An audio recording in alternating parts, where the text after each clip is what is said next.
Оюутлогын компани 2013 оноос хойш ус ашигласны төлбөрт нийт 218 тэрбум төгрөг төлсөн гэв.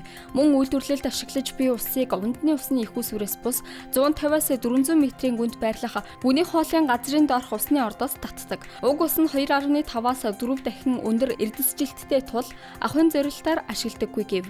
Мөн үйлдвэрлэлд ашигласан усыг байгальд асгадаггүй, тусгай таланд хадгалж 87%-ийг дахин ашигладаг. Тиймээс компани зүгээс ус ашиглалтын талаарх нэгдсэн ойлголтод хүрэхийн тулд хаягдал усны дүгнэлт гаргуулах хүсэлтийг усны газарт хүргүүлсэн гэлээ.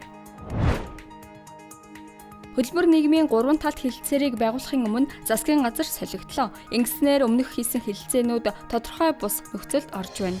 Энэхүү хэлэлцээрээр өгсөн амлалтаа түр биелүүлэхийн тулд төсөвт тодтгол хийж, эдийн засгийн нөөц бололцоог гаргаж өгөх шаардлагатай. Шинээр байгуулагдах засгийн газар хэлэлцээрийн ширээний ард суух ёстой гэж Монголын Үйлдвэрчний эвлийн холбоо мэдгдлээ.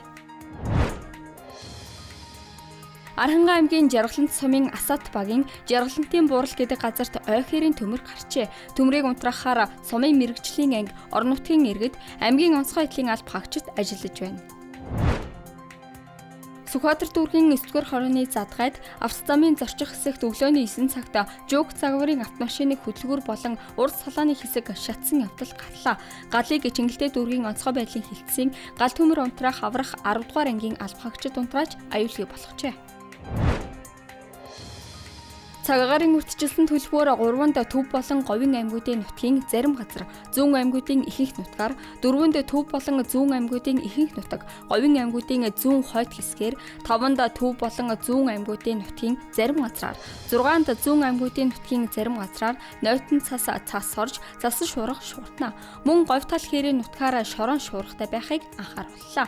Түүнчлэн өнгөрсөн 3 дугаар сарын 30-наас агарын хим нэмэх градус руу оржээ. Бүгд найрамдах улсын нутаг дэвсгэрт ойхирийн төмрийн онцгой горим үйлчилж эхэллээ. Ногоон бүс рүү иргэд болоод тээврийн хэрэгсэл нэвтрэхийг бүрэн хязгаарласан байна. Түүдэг асаах, шорлог хийх хоройтой. Онцгой тохиолдолд нийтийн хэрэглээнд зориулан байгуулсан амралтын цэг болоод автозам ашиглахыг зөвлөж байна. Тус горим Кабанский аймагт 15-наас нэвтрэх бол Муйский, Окинский, Баунтовский, Ивенкийн, Хойд Байкальский дүүргүүд болон Хойд Байкальск хотод онцгой дэглэмийг 5 дугаар сарын 1-ээс нэвтрүүлнэ. Айст Глобалын цөөн хормын мэдээ байлаа. Ажлын амжилт хүсье.